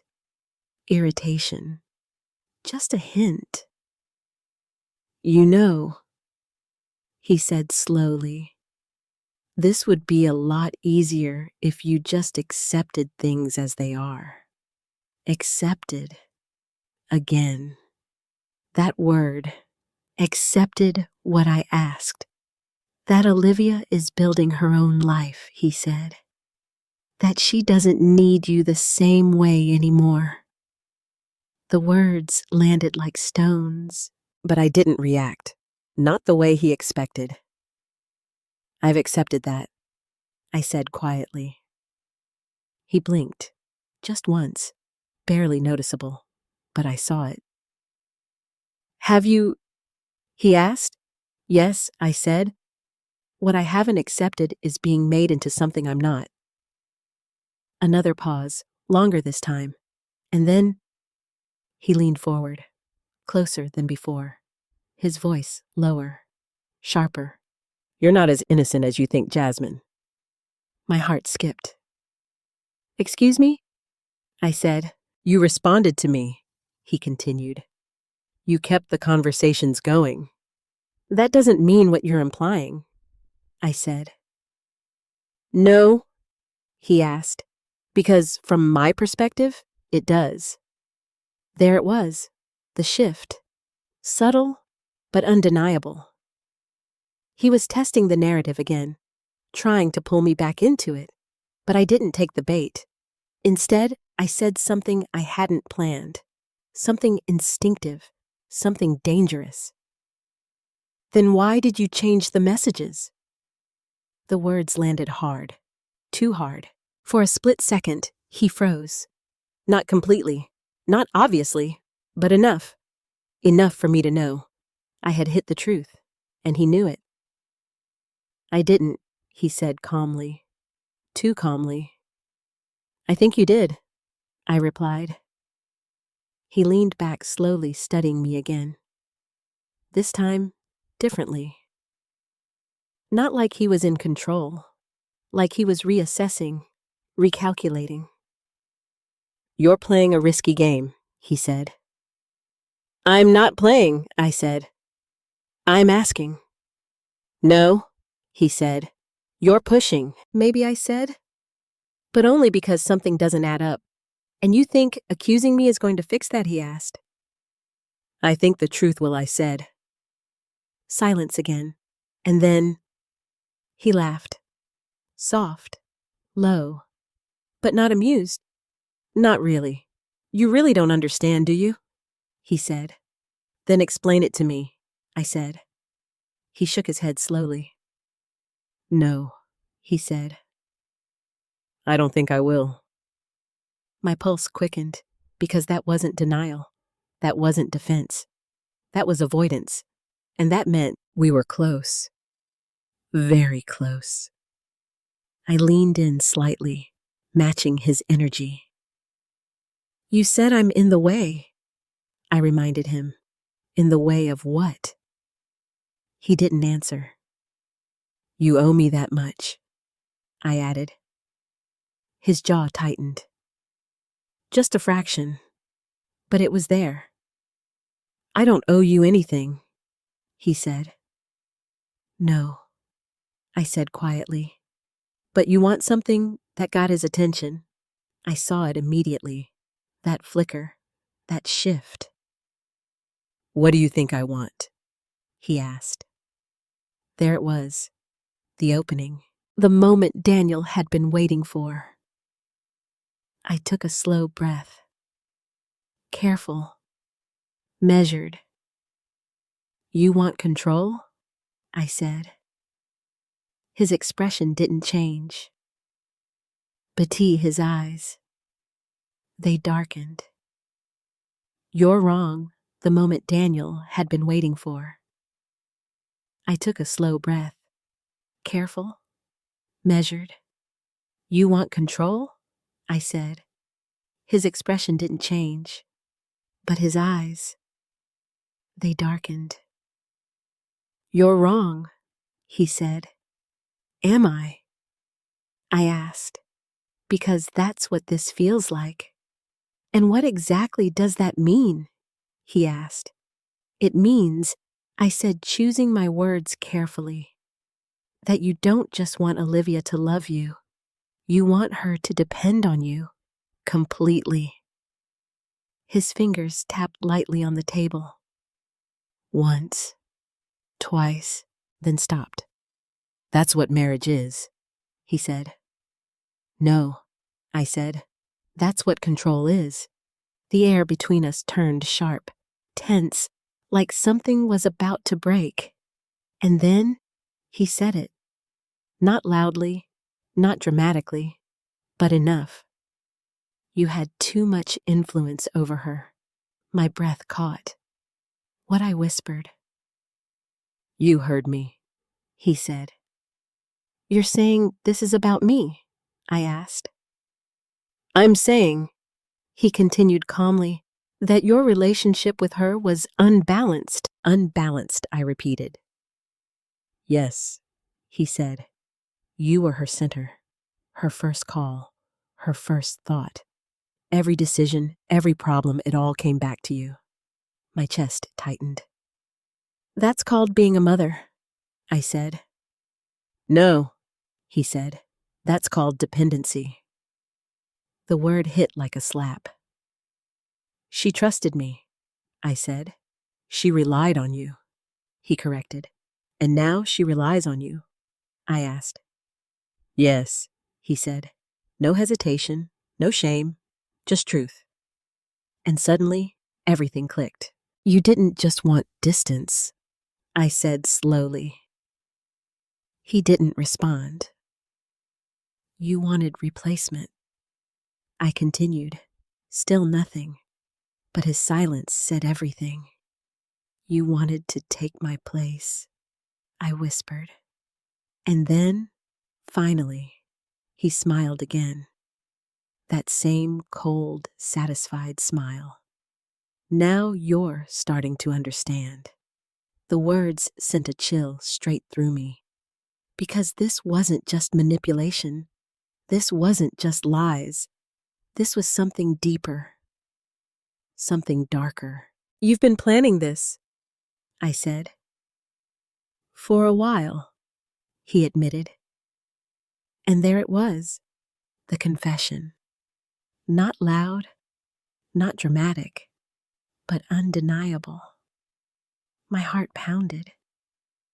Because I knew Daniel would hear this, but I needed more. Just a little more. Why, I asked. Ethan tilted his head slightly. Because people are easier to shape when they think they're choosing, he said. My stomach turned. And Olivia, I asked. You think she's, what, something to shape? I think she deserves clarity, he said. Clarity, I repeated. Yes, he said, a life without interference. The way he said it, so calmly, so rationally, like he was doing something good, something necessary. It made my skin crawl. You destroyed her trust in me, I said. I redirected it, he corrected.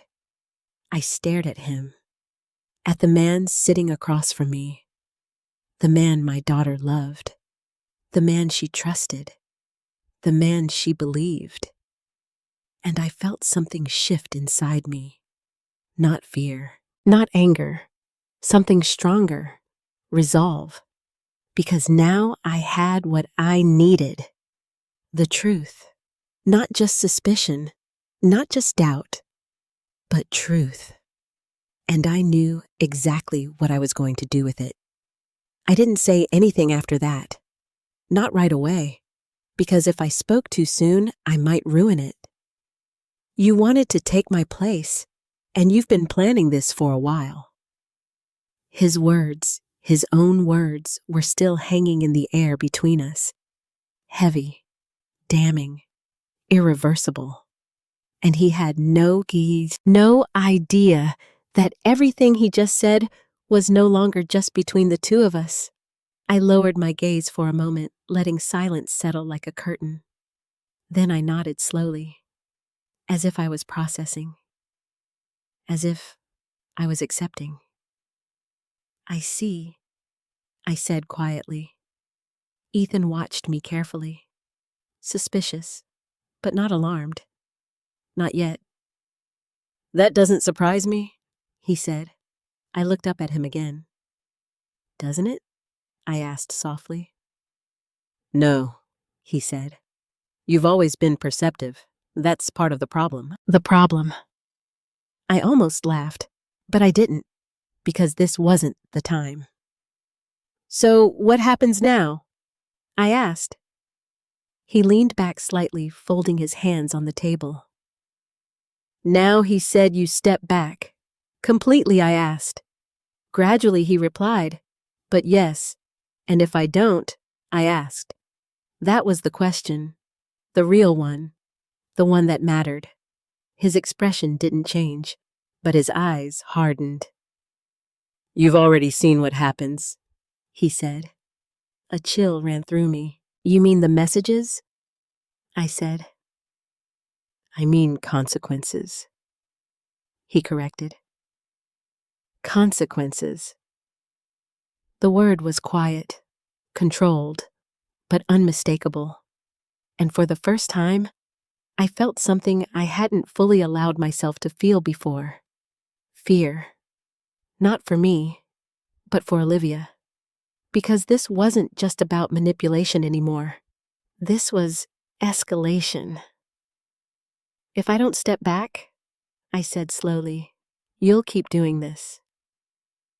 He didn't answer directly. He didn't have to. You care about her, he said instead. So you'll do the right thing. The right thing. I clenched my hands under the table out of sight. Because now I knew. There was no doubt left, no ambiguity, no misunderstanding. This man wasn't confused. He wasn't insecure. He wasn't reacting. He was controlling, deliberately, strategically, and he believed he was justified. I'll think about it, I said. He studied me for a moment, then nodded. That's all I'm asking, he said. No, that wasn't all he was asking. He was asking for my silence, my absence, my surrender, and he thought he was going to get it. We sat there for another minute or two, exchanging meaningless words, surface level, empty, like two strangers pretending everything was normal. But underneath it all, everything had changed. Finally, I stood up. I should go, I said. He didn't stop me. Take care, Jasmine, he said. The way he said my name, it wasn't polite. It wasn't respectful. It was dismissive, like I was already fading from the picture. I walked out of the cafe without looking back. But the moment I got into my car, my hands started shaking again. Not from fear, from adrenaline, because it was done. I grabbed my phone and called Daniel. He picked up immediately. Tell me you got something, he said. I let out a breath I didn't realize I was holding. We got everything, I said. Silence. Then, everything, he repeated. Yes, I said. He admitted it, not directly but enough. He said I was in the way, that he wanted distance, that he's been planning this, that there would be consequences. Daniel exhaled slowly. Good, he said. That's more than enough. My chest tightened. Are you sure, I asked? Yes, he said. Intent, manipulation, coercion, it's all there. We can work with this. Relief flooded through me, but it was quickly followed by something else. What do we do now? I asked. There was a pause. Then Daniel said something that made my heart skip. Now we decide how you want this to end. End. The word, how you want this to end. End. The word felt final, heavy. Meaning, I asked. Meaning he said you have options. You can go to the police. You can confront him publicly. Or, he hesitated. Or, I pressed. Or, you can take this directly to Olivia. Felt final. Heavy. Meaning, I asked. Meaning he said you have options. You can go to the police. You can confront him publicly. Or, he hesitated. Or, I pressed. Or you can take this directly to Olivia. My grip tightened on the phone. Olivia. Of course. This was always about her. But she won't believe me, I said quietly. Not if you just tell her Daniel agreed, but if you show her that's different. I closed my eyes, because I knew he was right, but that didn't make it easier. She's already convinced I betrayed her, I said. She thinks I'm jealous, that I crossed a line. Then you need to show her who really crossed it, Daniel said. His voice was steady, confident, certain. And what if it destroys her? I asked. Silence. Longer this time. Then, it will, he said honestly. But it will also set her free. Set her free. I leaned back in my seat, staring out at nothing. Because that was the truth I had been avoiding. There was no version of this where Olivia walked away untouched. No version where everything went back to normal. No version where she didn't get hurt. The only question was, how much? And by whom? I want to be there when she finds out, I said. You should be, Daniel replied. But not alone, I frowned slightly. What do you mean? I mean, he said this needs to be controlled, structured.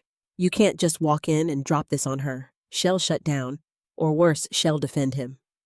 He was right. I knew he was right. So, what do we do? I asked. Another pause. Then, we create a moment where she has to listen, Daniel said. My stomach tightened. What kind of moment? I asked. The kind where the truth speaks for itself? He replied. And suddenly, I understood. Not completely, but enough. You want her to hear it? I said. Yes, he said. From him. My heart started racing again. Because now, we weren't just exposing Ethan. We were forcing the truth into the open. In a way he couldn't control. In a way Olivia couldn't deny. When?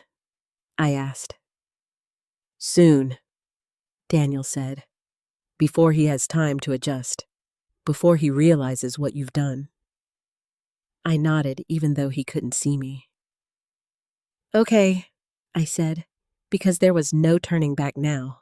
Not anymore. The next 24 hours felt like walking on a tightrope. Every step had to be precise. Every word carefully chosen. Because one mistake, one wrong move, and everything could collapse. Daniel came over that evening. We sat at my kitchen table, laptops open, my phone between us like it was evidence in a courtroom. Okay, he said, leaning forward. We need to set the stage. The stage? I repeated. Yes, he said. We're not just showing Olivia a recording. That won't be enough. She's emotionally invested. Her instinct will be to defend him. I knew he was right. I had seen it already.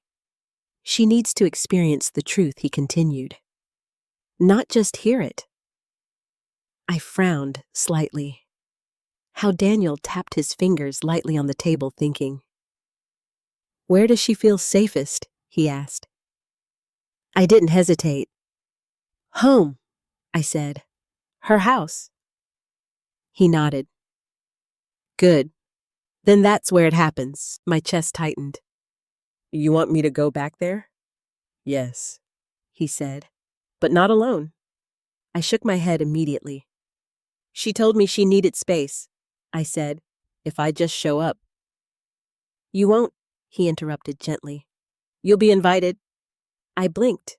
Invited? He nodded. You're going to ask to talk. Calmly. No accusations, no tension, just a conversation. And she'll agree. I asked, if you do it right. he said. I leaned back in my chair, my mind racing. This felt dangerous. Not physically, emotionally, because I knew what was waiting on the other side of that door. The truth. And everything it would destroy. What about Ethan? I asked.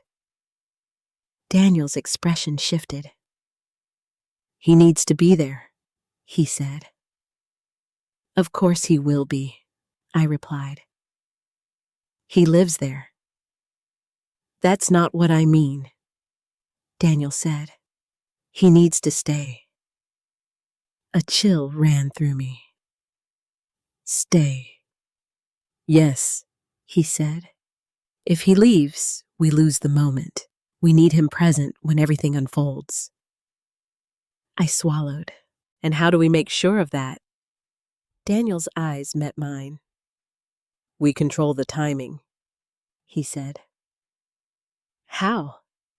I asked. You call Olivia, he said. Set a time. Tell her you want to apologize, that you want to fix things. The word apologize made my stomach twist, but I understood. I can do that, I said slowly, and it'll be nearby, he added. Listening. My heart skipped. Listening. He nodded, gesturing to the phone. We'll connect your device again, same as before. This time we're not just recording. We're ready. Ready for what? I asked. For him to expose himself completely? Daniel said. Silence, because I knew what that meant. This wouldn't be subtle. This wouldn't be quiet. This would be final. The next morning, I sat on the edge of my bed, staring at my phone. It felt heavier than it should. Like it was carrying everything that mattered. I took a deep breath and called Olivia. It rang 3 times, then 4, and just as I thought she might not answer. Hello? Her voice. Tired, guarded, distant. Hi, sweetheart, I said softly. There was a pause. I didn't expect to hear from you, she said. I know, I replied, and I understand if you're not ready to talk, but I was hoping we could. Another pause, longer this time. What about, she asked. Us, I said. Everything. Silence again. Then, I don't know if that's a good idea, she said quietly. My chest tightened. I'm not here to argue, I said quickly. I want to make things right, whatever that looks like. That part wasn't entirely a lie. I don't want to lose you, I added, and that was the truth. Her breath caught slightly on the other end. I heard it, felt it. I don't want that either, she said softly. Hope flickered. Then let me come over, I said gently. Just for a little while. No pressure. No expectations. Another long pause. Then, okay, she said. My heart skipped. Okay. Yes, she said. But please don't make this harder than it already is. I won't, I promised. We agreed on the time. That evening, 6 o'clock. When I hung up, my hands were trembling. Not from fear, from the weight of what was coming. Daniel arrived an hour before. Everything was set up carefully. Tested, checked, then checked again. You ready? He asked. No, not even close. But I nodded anyway. Yes, the drive to Olivia's house felt longer than it ever had. Every turn brought back memories. Dropping her off after school, picking her up from sleepovers, the first time she drove herself home. And now, I was going there to break something or save it. I didn't know which. When I pulled into the driveway, my heart was pounding so hard I could barely breathe. I sat there for a moment, just staring at the house. Then I got out, walked up to the door, and knocked. It opened almost immediately. Olivia stood there. She looked tired, more tired than I had ever seen her. "Hi," she said quietly. "Hi," I replied. For a moment, neither of us moved. Then she stepped aside. "Come in." I walked inside slowly, and there he was, Ethan, standing in the living room, watching, always watching. "Jasmine," he said, his tone neutral. "Ethan," I replied. The air was thick with tension, unspoken words, unfinished fights. "Do you want something to drink?" Olivia asked. "No, thank you," I said. She nodded, then sat down on the couch. I sat across from her. Ethan remained standing for a moment, then slowly sat beside her. Close, protective, possessive, just like before. I took a deep breath. This was it, the moment everything changed. "I've been thinking," I said. Olivia looked at me. "So have I," she replied. Her voice was softer now, less defensive, but still cautious. "I don't want us to keep hurting each other," I said. "Neither do I," she said. I glanced briefly at Ethan. He was watching me closely, measuring, waiting. Good. Let him watch. "I think I made things worse," I said. Olivia's expression shifted slightly. "You did," she said. The words stung, but I nodded. "I know," I said, and then I looked at Ethan again, and I think there are things I didn't understand. Now he was listening even more carefully. Good, because what came next would change everything. I could feel it. That invisible line we had all been dancing around. We were standing right on top of it now. Olivia sat across from me, her hands tightly clasped together in her lap. Ethan sat beside her, his posture relaxed, but his eyes sharp alert, watching every move I made. He knew something was different. Not everything, but enough. Good. Let him feel it. "I think there are things I didn't understand," I repeated gently. Olivia frowned slightly. "Like what?" I glanced at Ethan again, just for a second, then back to her. "Like how things got so twisted between us," I said. Her expression hardened a little. "You mean the messages she said?" "Yes," I replied. Ethan shifted beside her. Barely noticeable, but I saw it. "I already told you," Olivia continued. "I saw them. I read everything. I know you did," I said softly, "and I understand why it hurt you." "It didn't just hurt," she said. "It changed everything."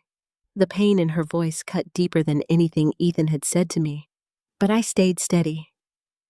"That's why I'm here," I said, "because I don't want you to live with something that isn't true." Silence. Heavy. Fragile. "What are you saying?" Olivia asked. I took a slow breath. "I'm saying those messages weren't what they seemed." Immediately, Ethan spoke. "That's not helpful, Jasmine," he said calmly. I turned to him. "I'm not talking to you," I said. The room froze, because that was the first time I had spoken to him like that in front of Olivia. Direct, firm, unapologetic. Olivia looked between us, confused. "Wait," she said. "What's going on?" I softened my tone again, focusing only on her.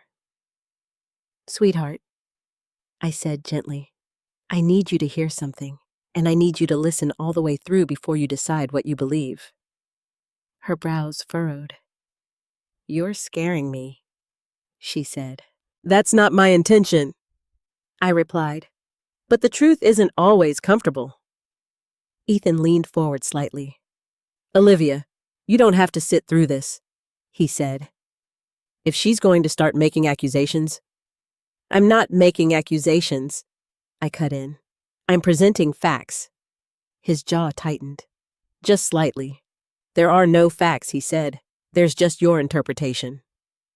I ignored him. Olivia. I said, my voice softer now, steadier.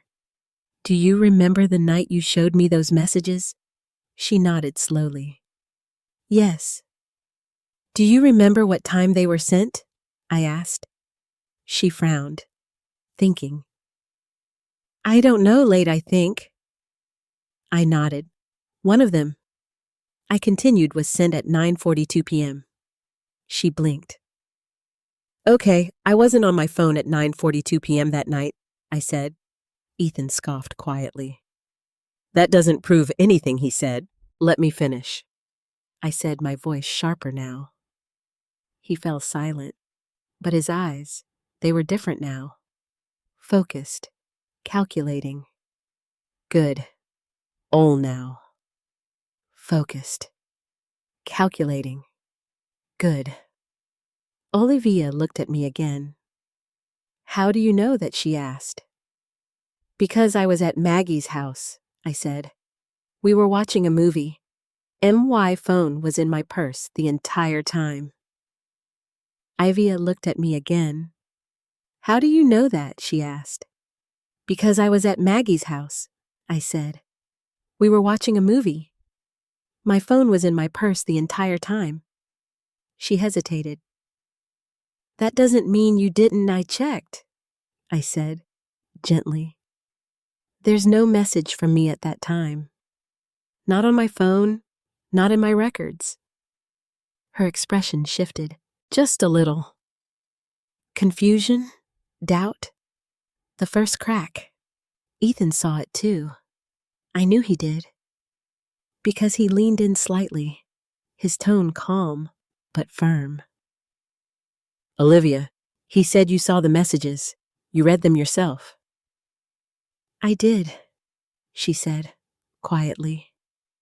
And you trust me, don't you? He asked. There it was. The pull, the subtle pressure, the control. I didn't interrupt. Not yet, because I needed her to feel it, to hear it, to recognize it. Yes, she said, but her voice was softer now, less certain. I leaned forward slightly. Sweetheart, I said gently, I need you to ask yourself something. She looked at me. What? Why would I do that? I asked. Why would I send those messages? What would I gain? She opened her mouth, then stopped. Because there was no answer, and we all knew it. Ethan stepped in again. People do things for all kinds of reasons, he said smoothly. Jealousy, fear, losing control, or wanting control. I said quietly. The words landed like a stone in still water. His gaze snapped to mine, sharp, warning. Too late. Olivia looked between us again. Control, she repeated. I nodded slowly. Yes, I said. Ethan let out a small breath, shaking his head. This is exactly what I was talking about, he said, twisting things. Reframing, no, I said firmly. I am clarifying. I reached into my purse. My heart was pounding now. Because this was the moment, the point of no return. Olivia, I said softly, I didn't just come here to talk. Her eyes widened slightly. What do you mean I pulled out my phone? And I didn't come here to argue. I continued. I came here so you could hear the truth for yourself. Ethan's posture changed instantly. Subtle, but undeniable. What is that? He asked. I didn't look at him. It's a recording, I said. Silence. Total. Absolute. What? Olivia whispered. A conversation, I said, between me and Ethan. Her breath caught when she asked. Yesterday, I replied. I finally looked at Ethan, and for the first time, I saw it.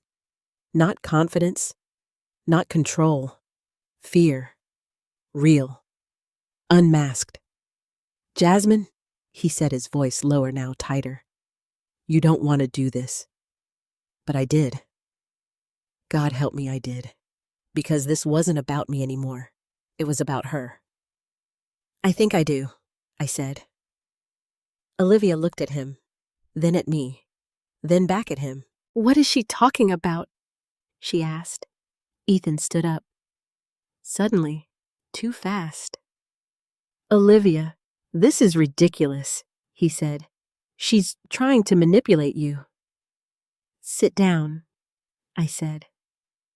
He froze, not because of my tone, but because of something else, something he didn't expect. Authority, truth, power. You don't get to control this anymore, I added quietly. Olivia stood up too now. Ethan, what's going on? She asked, her voice trembling. He turned to her quickly. Nothing, he said. She's lying. Then sit down, she said, and that changed everything. Because he didn't move, not immediately, and in that hesitation, in that one, and in that hesitation, in that 1 second of silence, Olivia saw it, the truth. Not in words, not yet, but in him. Slowly, he sat back down, and I pressed play. The sound of his voice filled the room. Calm, measured, control-led. At first, you've always been second of silence. Olivia saw it. The truth. Not in words, not yet, but in him. Slowly, he sat back down, and I pressed play. The sound of his voice filled the room. Calm, measured, controlled. At first, you've always been perceptive. That's part of the problem. Olivia's eyes flickered. Confusion, recognition. I didn't look at her. I couldn't, because if I saw her face too soon, I might break. You've had too much influence over her. The recording continued. Clear, undeniable. Ethan's voice, not filtered, not softened, raw, real. I'm saying that your relationship with her was unbalanced. I saw Olivia's fingers tighten in her lap. Her breathing changed, just slightly. I wanted distance. A pause. Then, you wanted replacement. Silence. Then his voice again. That's what this is about. The room felt smaller. Like the walls were closing in.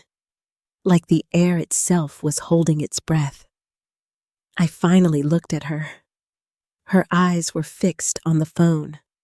Wide. Unblinking. You're in the way. The words hit differently now. Not as a suggestion, not as an interpretation, but as truth. I've been planning this for a while. That was the moment everything broke. Olivia flinched.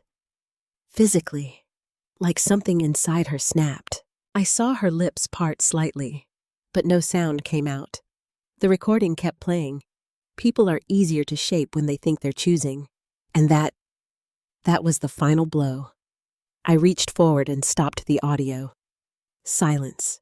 Complete. Heavy. Unbearable. No one moved. No one spoke.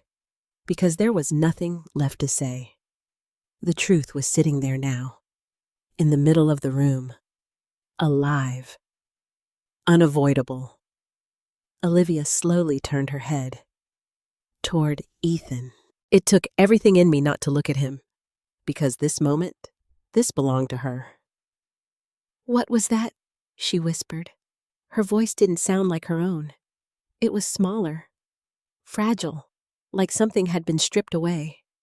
Ethan didn't answer immediately, and that told her everything.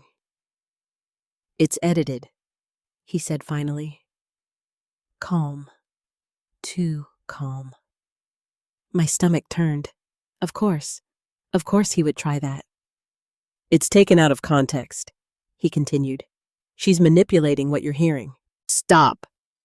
The word came from Olivia, sharp, clear, unfamiliar. Ethan froze. So did I. Because that tone, I hadn't heard it from her in years. "Don't," she said again. "Just don't." Her eyes were still on him, but something had changed, something fundamental. "You said that," she asked. He hesitated, and in that hesitation, she got her answer. "It's not what it sounds like," he said. Her laugh came out broken. "Barely there." "What does it sound like, Ethan?" she asked. He leaned forward. "Olivia, listen to me." "No," she said. "You listen." Silence fell again. But this time it was different, because the power in the room had shifted. Completely. "You told me she was crossing boundaries," Olivia said, her voice trembling but steady. "You told me she was inappropriate, that she was trying to get between us." Her breath caught. And all this time, she couldn't finish. She didn't need to, because we all knew what came next. "You were doing this," she whispered. Ethan ran a hand through his hair, frustration flickering through his composure. "It's not that simple," he said. "Then explain it," she said.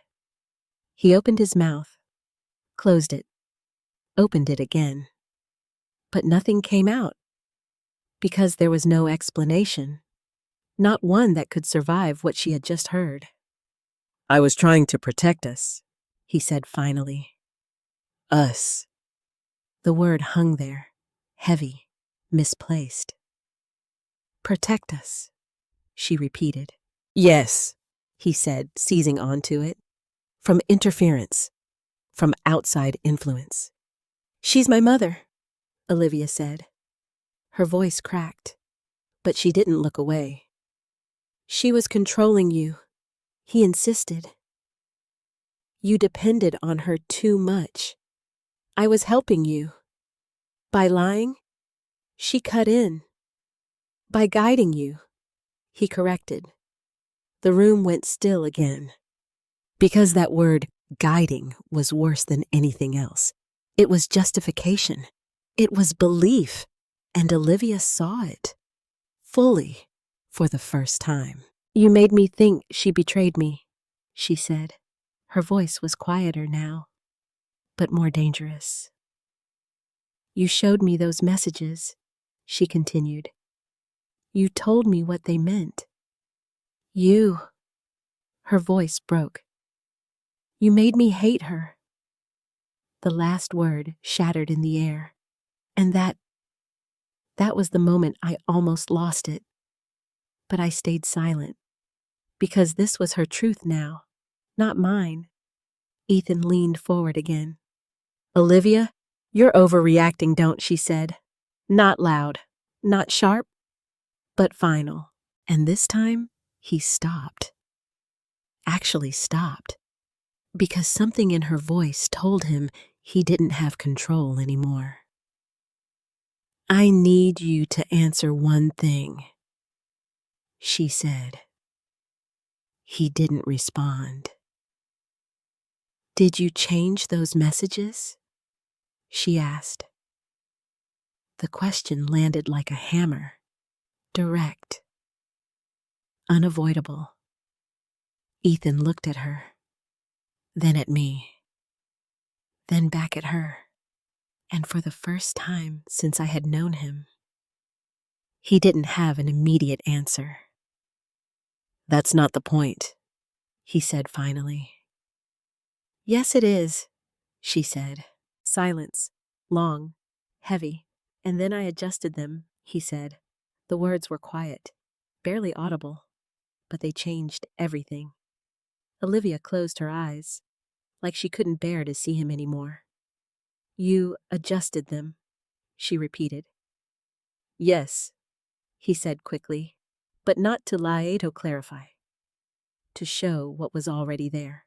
"Stop talking," she whispered. He froze again. Her eyes opened, and they were different now. Not confused, not hurt, clear, cold. "You don't get to explain this," she said. He swallowed. Because now he understood. He had lost. "I need you to leave," she said. The words hung in the air. Ethan blinked. "What?" he said. "Leave," she repeated. Her voice didn't shake this time. "Not at all. Olivia, we need to talk about this." "No," she said. "We don't." He stood up slowly. "This is a mistake," he said. "No," she replied. "It's not." Silence, because that was the truth, the real one, the one he couldn't manipulate, the one he couldn't rewrite. And for the first time, he had no control over it. No one moved at first. Not me, not Olivia, not even Ethan. The silence after her words "leave" was the kind that settles deep into your bones. Final, unarguable. Ethan stood there staring at her like he was waiting for her to change her mind. Like this was just another moment he could redirect, control, rewrite. "Olivia," he said, carefully softening his voice. "You're emotional right now." "You don't mean that." She didn't blink. "I do," she said. Simple, clear, unshakable. That's when something in him cracked. Not loudly, not dramatically, but visibly. Because for the first time since I had known him, he realized he wasn't in control anymore. "You're throwing everything away over a misunderstanding," he tried again. "No," she said. "I'm fixing one." He exhaled sharply, frustration breaking through. "You're letting her manipulate you," he said, pointing at me. And that was his last mistake. Olivia turned her head slowly, looked at me, then back at him. "No," she said quietly. "I finally see who's been doing that." Silence, because there was no response left. No argument, no clever twist of words. Just truth, raw, exposed. Ethan looked at her for a long moment. Then something shifted in his expression. Not anger, not even defeat. Something colder, something calculating. "You'll regret this," he said. The words were quiet, controlled, but heavy with something darker. My body tensed, but Olivia didn't flinch. "I already regret trusting you," she replied. That hit him. I saw it, a flicker, brief, but real. Then it was gone. He grabbed his keys from the table, walked past both of us, and stopped at the door. For just a second, as if he might say something else. But he didn't. The door closed behind him. And just like that, he was gone. The house felt different immediately. Lighter, quieter, but also broken. Olivia stood there staring at the door long after he left, like she was waiting for something, for him to come back, for this to not be real.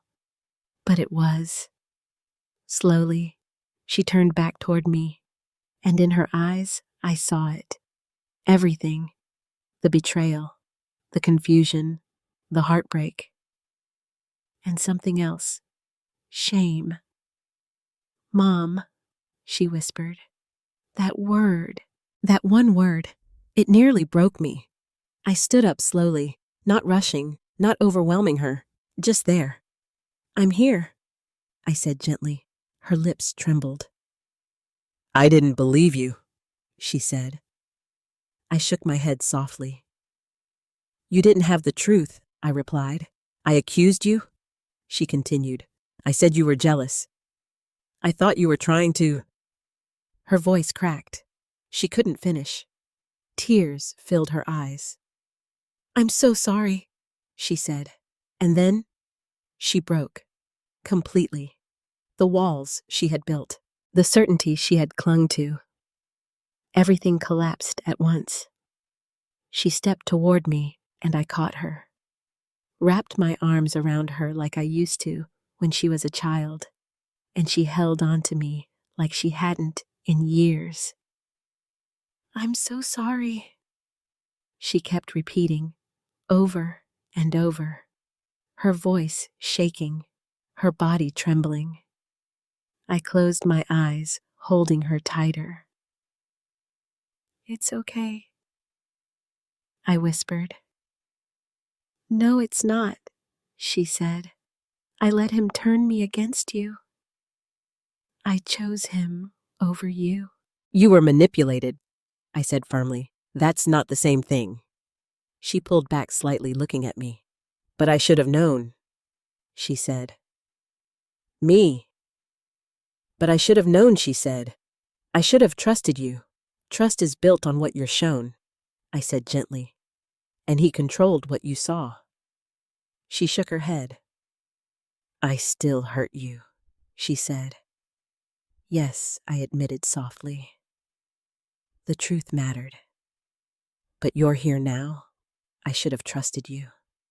Trust is built on what you're shown, I said gently. And he controlled what you saw. She shook her head. I still hurt you, she said.